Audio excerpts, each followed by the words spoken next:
I'm Joy Richter. Some of you know me, some of you may not. You all know the iconic Marilyn and Bob Richter, and I belong to them, so that should straighten things out. I just got back from the States a couple of weeks ago. I've actually only been back with my grandparents for a couple days, and the wonderful Randy and Terry right there, I hadn't seen them in over a year, so you might have seen our enthusiastic greetings. That's why it's been a hot minute. So, hi. All right. I have been over in Germany working at the Black Forest Academy, and essentially what I do is I am a missionary to missionaries. So it usually takes a hot minute to explain what that means to people. And what that means is that missionaries from all over the world, we represent over 62 countries, will send their children to us when they don't have an opportunity to educate their own children. So if the parents feel, okay, the Lord is leading us to stay on the field, but if we want to stay on the field and give the education for our children that we think they need, we get their kiddos. Man, I'm so happy seeing those photos right now. Let me do my left-right here. In the bottom right here, this was those two. It was their first time experiencing snow. So I may have pulled a little teacher liberty there, and we got to run outside and make a snowman and maybe get in a snowball fight or two. So these kids have my whole heart, and it is honestly the best thing in my life to work with them. So I'm very happy to be here and share this with you. So I was pleasantly surprised when I was asked to speak because it's such an honor to be able to share my heart with you all. I got to share a little bit about my heart with my kids, and now I get to share why I do what I do, right? Which is how the Lord has led me. And I don't know, we were in Sunday school this morning. I got to go with Grandma and Grandpa, and just listening to everyone bring their own experiences to Scripture as we were reading in 1st and 2nd Samuel, and kind of bring their own interpretations to it, bringing their thoughts. There was a lot of laughter, a lot of fun. It was such a joy to be there. And so we get to do this again today as I share something with you of my own experience. You'll bring your own experiences to it, and we get to learn about the Lord together. So, all right. At the Black Forest, I teach English language to kids who are learning English as their second or their fourth or their ninth language. And yes, that's a real thing. I had a student who spoke 9 languages, and I was like, you're good. Go off. So writing is a pretty crucial part of our class. I was an English major. I love it. Not everyone loves it, right? Now, twice a week, what they will do is they'll come into my classroom and they have 8 minutes to respond to a prompt on the board. Sometimes the prompts are fun, sometimes they're funny. Sometimes I'm like, okay, let's go through something logically. How do you pack your suitcase? And sometimes I'm just curious. So, one week I was considering what it must be like as I'm trying to learn German, right? And trying to learn another language myself, working with kids who are learning another language. I said, what must it be like to learn about abstract concepts in another language? Right, so abstract is anything that's not concrete, so that would be things like faith, hope, love. How do we explain those in another language? How do we learn about those in another language? So I asked my kids, and this is what I had them respond to. So that was written on the board when they walked in. And right away, one of my kids said, it is way too early for this. Another one of my kids just put his head down on the desk with a big thud.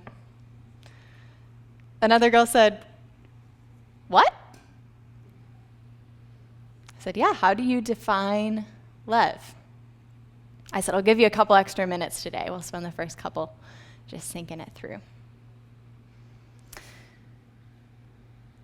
So I earned that chorus of groans that I received. Because how would you respond to that? That's not an easy question, and I know because my kids made me answer it afterwards. I often do the writing prompts with them. It's not an easy question. Now, Paul, the chatty fellow that he is, had a few thoughts on this exact idea, so that's what we're delving into today. Because Paul changed the way that I live and how I see the world with just 4 words on this abstract concept that we call love. So my senior year of college, I was reading my Bible. I was getting up at 6 a.m. every day. It was the only time in my life I've ever had that much discipline.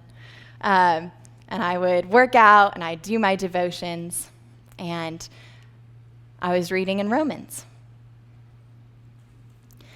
And if you could have been in that room, that very, very pink room, I got to decorate my own room for the first time, so it was just an explosion of pink and some plants that were dying. Now, if you had been in that room with me, you would have heard me gasp. You would have seen the Bible kind of fall open where it was, and I sat back in my seat. It was a very physical reaction to this. You would have seen the jaw drop. All right, because in Romans 12:9, what Paul writes is he said, love must be sincere. Hate what is evil. Cling to what is good. And this is as Paul is sharing his understanding of how the church ought to live. This is his decree. Of those 13 words, it is the first 4 that cause that reaction from me. So we're going to go, as C.S. Lewis would say, further in. It was that word sincere that really got me. Right, because all my life I've been told, I love you. The church is called to love. We're called to love. That's great. I got that. Okay, called to love. But what does that one word mean? What difference does that one word make? Because, and again, maybe this was the whole English major that really struck me there, but I said one word makes a lot of difference. So when I looked into it, this is what I found, and I want you all to buckle in because we're going to go a little word nerd with me, all right? Okay. So, this word up here, you might have seen those Greek characters in that very first slide, and here they are again. And this is what they mean. So, bear with me with this little translation. So, it's anupakritas, and if we translate that directly from the NIV, sincere becomes unfeigned, undisguised, without hypocrisy. Okay. I teach my kids, we have vocabulary twice a week as well, and we've talked about hypocrisy. We've said, what does that mean? And I say, okay, hypocrisy would be when you say one thing and you do another, right? So it's when your actions don't line up with your words, or when your words don't line up with your words, right? Okay, so that's our starting baller. Now let's go a step further. Okay, so now if we look at the root, we're going to find elekrinos. And that root there, again, this is all from the word sincere, right? We're looking at that one word, sincere. So elekrinos comes from, I love this, okay. It comes from the word heli, which is like from the sun's rays. That's very beautiful. So the beauty of it alone astounds me. And then we have pure, sincere, unsullied, found pure when unfolded and examined by the sun's light. So all that to say, when we looked at the original Hebrew, what we found is the word sincere in that verse we can take to understand, we can take to mean found pure when unfolded and examined by the sun's light. So it's thus defined to be judged by sunlight and tested as genuine. So at 20 years old, sitting in my dorm room, I concluded this, that we as the church, as followers of God, are commanded to love in such a way that we are found pure by the sun's light. That if we could physically hold that love to the light, the sun would pass right through. And the reason this changed my life, right, is because I realized that this is a command not only to love, but more precisely to love not with human boundaries, but with the love that is exampled by Christ. And that's a radical love. And so if we search even further, we'll find this call throughout the Bible, right? So looking at cross-references, we'll look at 2 Corinthians, how we must conduct ourselves. It says, in purity, understanding, patience, and kindness in the Holy Spirit, and in sincere love. 1 Timothy, the goal of this command is love, which comes from a pure heart and a good conscience and a sincere faith. 1 Peter, now that you have purified yourselves by obeying the truth, so that you have sincere love for each other. Love one another deeply from the heart. Beautiful. All right. So obviously this command holds some weight, not just in that one verse, but throughout Scripture. Obviously it's important. So that fall in my dorm room, I wanted to figure out what to do with this command. Because now that I've found it out, I say, how on earth, how in my humanity and my brokenness can I possibly love like that? To be found pure when unfolded by the sun's light. So how do we live like that? I think that in and of itself is a transformational question, right? Because we're already, if we're saying, how do we love like this, that's putting it at the forefront of our mind. But I think the earth-shaking starts when you and I don't see that and immediately say that's impossible. I think the change starts when we don't see that and say, okay, well, I'll never be able to do that. So that's great. Good work, Paul. Good night. It changes when we decide to make this our aim, to take sincere love as a command, and then consider, how do we do this in our humanness? I've thought about that verse at least once a day since I read it 4 years ago. I ask myself when I wake up, as I enter the classroom, as I talk with the cashier at my grocery store, am I loving them sincerely? I know that in these years of living with this verse at the forefront of my heart, it has changed how I see and love others. Because it is always at the front of my mind that I am called to an active, radical love. So that still brings us back to the question, okay, how do we love like this? Well, in everything, we need a foundation, right? If we want something to grow or to happen, it must have a beginning. So in order to love sincerely, we must have the soil laid for that love to be able to grow out of. And in using this metaphor, I'm going to bring us back to that idea of the rest of the verse, which is to cling to what is good, right? So I want to share my own story with you of how I've learned to seek goodness every day. So again, we're going to jump back in time a little bit. This is about 4.5 years ago.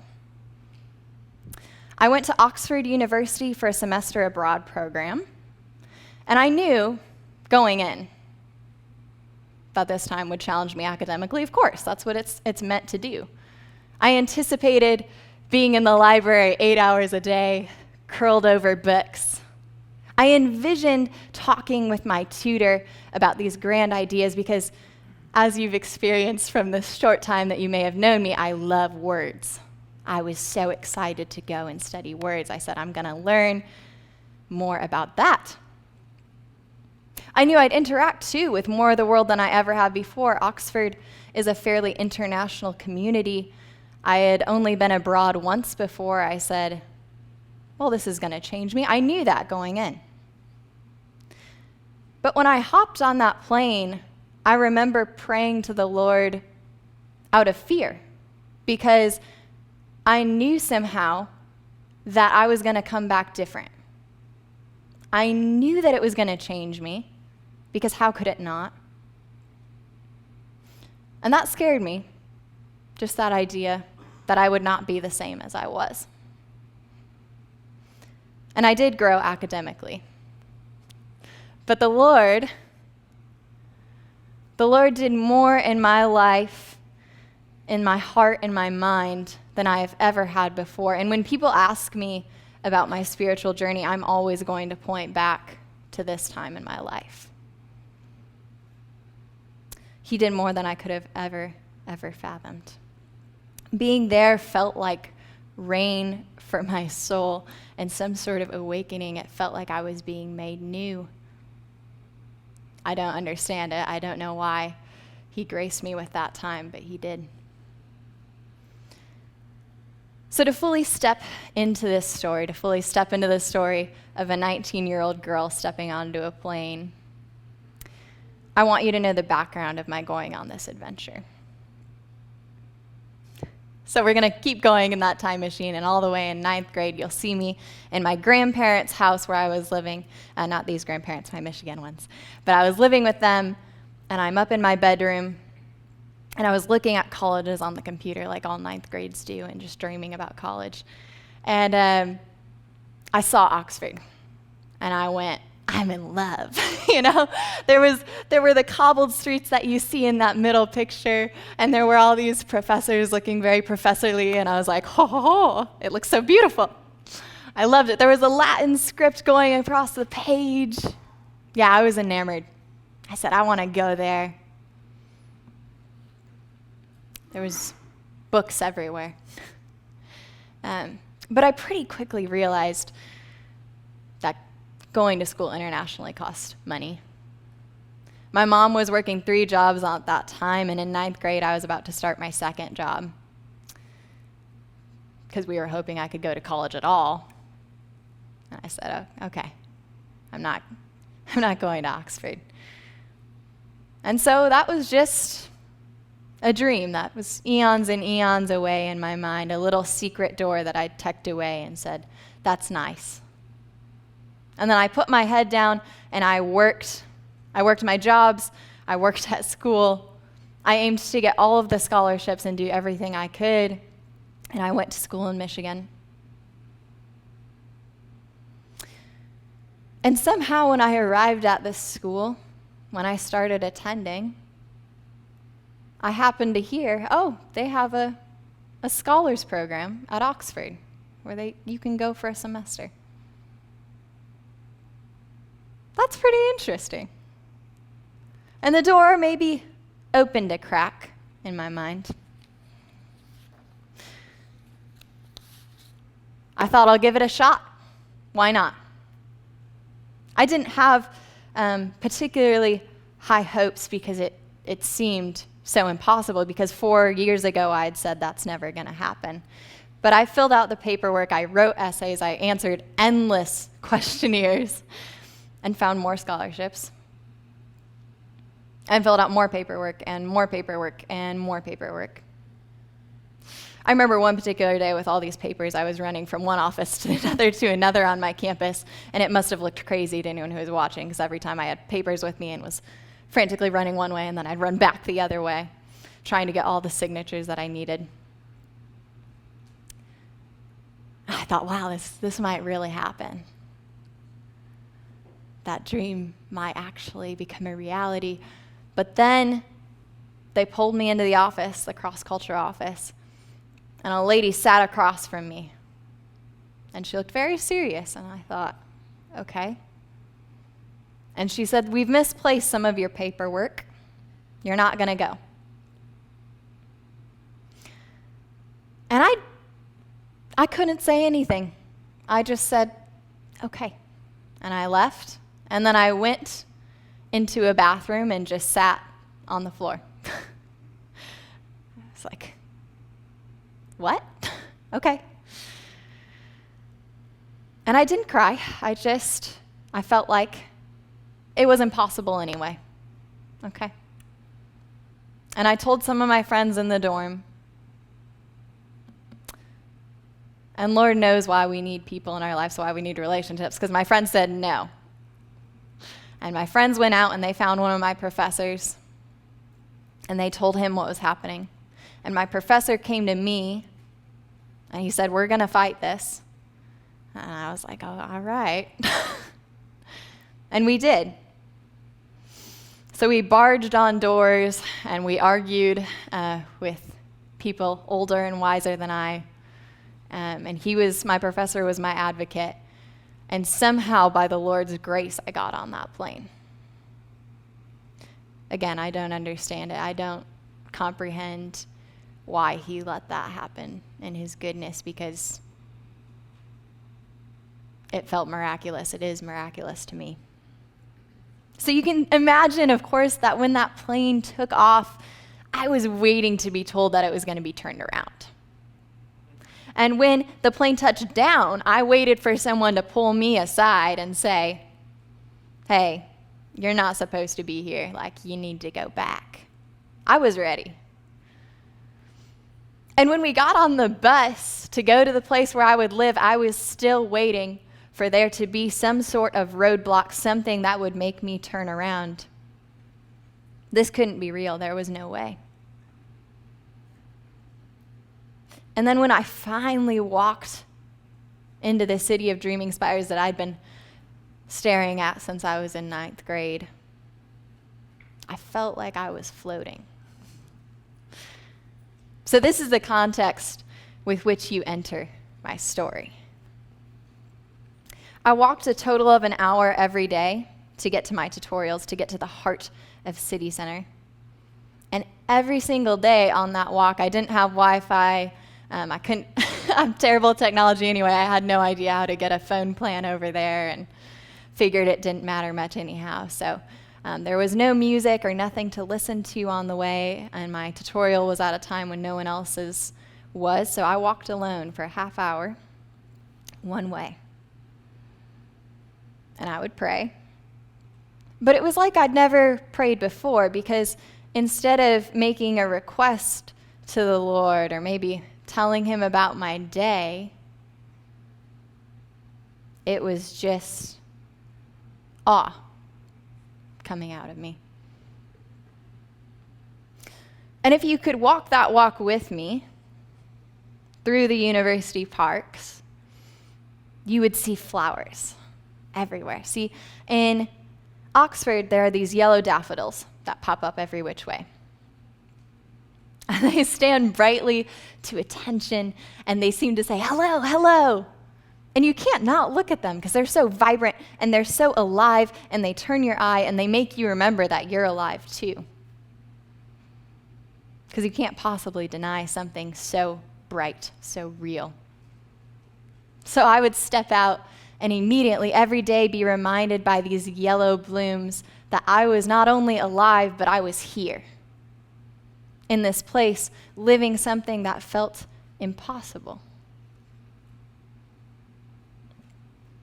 So my prayer was this for a half hour in and a half hour out every day. It was just thank you, thank you, thank you, and that was all I had to say. So you may recall from the last time I was here, I talked about experiencing God's grace when I was leaning over and cleaning a toilet. Well, one night in Oxford, I was violently ill, and I remember catching my breath and grinning and thinking, thank you still. Because it didn't matter that I was ill. I'd been up all night, and I still needed to finish my essay for the next morning. Because somehow I was here, and that in of itself was unfathomably good. Thank you. So since that time, since those 4 months, I have taken to calling little moments of the divine that I see each day yellow flowers. Sometimes I'll journal them if I'm particularly ambitious at the end of each day. I'll say, this is where I saw God today. And if I'm not so disciplined, I might just think them over before I sleep. But all the same, I aim to find them every day. So I might note the way the woman in the aisle next to me that I can't even see, who's maybe getting her cans of Pepsi, she's over there saying some sort of joke that I can't even hear, but she's laughing. And it's real and it's genuine. She's laughing with her whole self real and untroubled, and I'll think, that's a yellow flower. And then there's a small boy, right, with a big gap in his teeth. He'll point to a butterfly. He's maybe 2 years old, with awe in his face, and that's someone for whom the world is new every day. And I think that's a yellow flower. And I certainly think of yellow flowers, as Grandma knows, when I eat cake or sweets. I think, whew, man, that's divine goodness right there. Or when I get to hug a friend again. So perhaps you too will find that if you're looking for it, we can cling to what is good, because what is good is often very simple and honest and in abundance. That isn't to say that we can turn a blind eye to darkness, for there is also an abundance of that, as we have seen every time we see the news. We can't pretend otherwise, but I think that when we turn our eye, when we continually return our focus to seeking goodness, that creates this habit, which in turn makes it quite natural for us to focus on sincere love. Because when we witness those gifts, those yellow flowers, those little moments of the divine around us, when we open our eyes and aim to see that, that's where we're putting our eyes. We're saying we're looking towards what is good.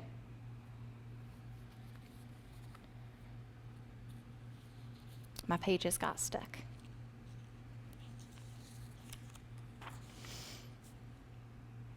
So you'll know from the experience in your own life, right, that where our focus is defines us.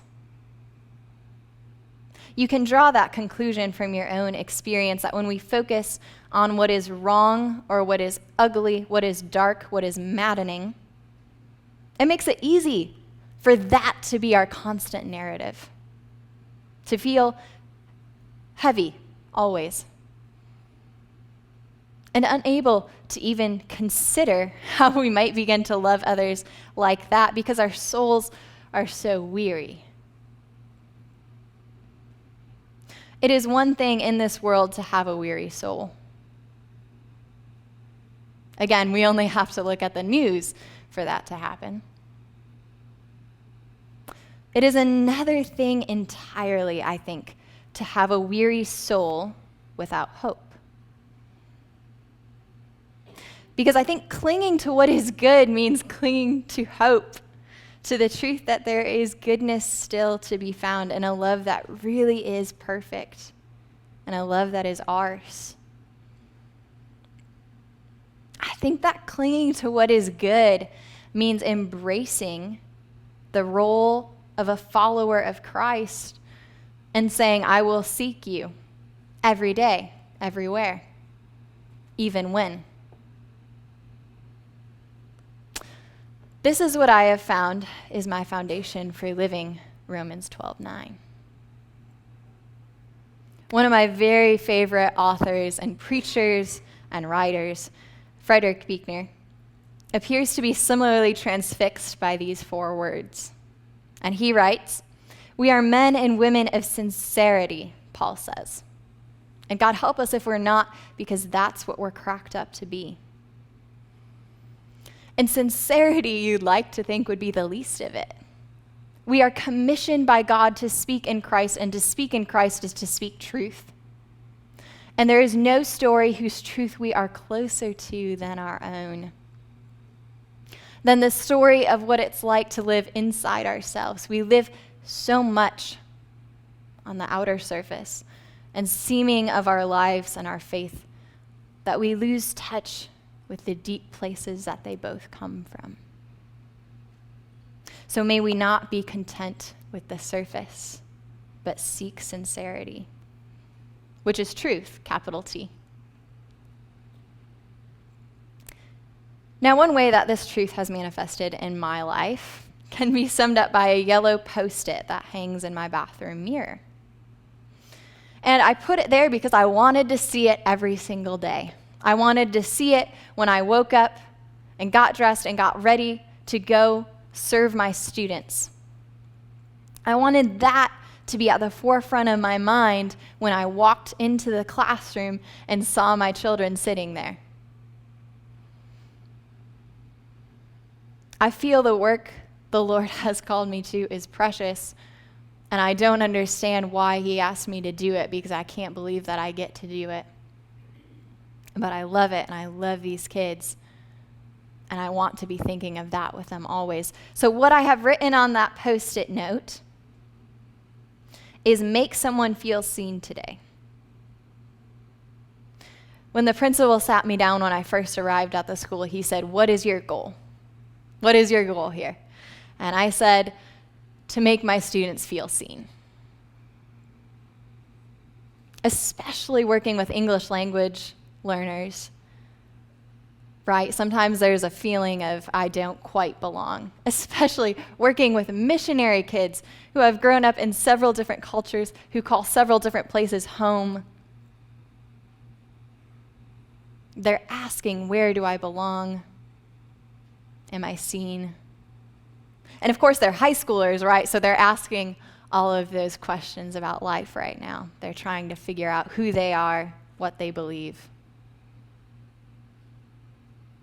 So I said, I want to make them feel seen. And I think that comes from a sincere love, from asking the Lord to continually and constantly be strengthening and working in and through my love as I try to pour out. Because I have to acknowledge, right, as we all must, that my love is imperfect. It's often tired, and it's immature, and it's small. But if I can put that before the Lord each day before I walk into school, I think that if each day I strive to be my most sincere self, to be humbled and recognize that I must truly see and love others, if every day I'm thinking, my love must be sincere,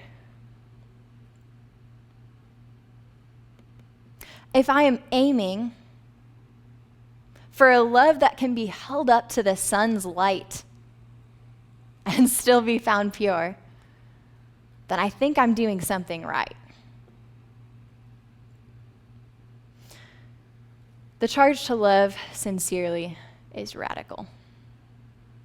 It means constant evaluation of ourselves, an acknowledgement of our failures and imperfections, and a recognition of the desperate need for Christ, who's the only one who can teach us a sincere love. So that's humility.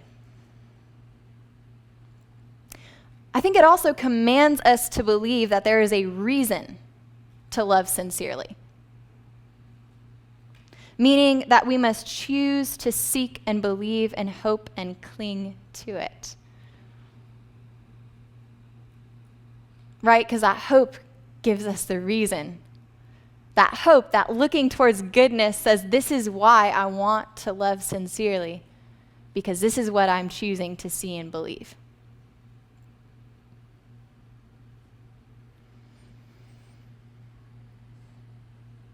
So that's what I leave you with today, and what I hope you'll be able to think about in the days to come.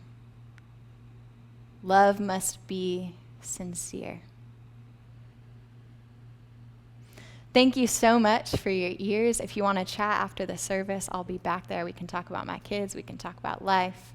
We can talk about, how fantastic and cute this skirt is. Thank you so much for having me.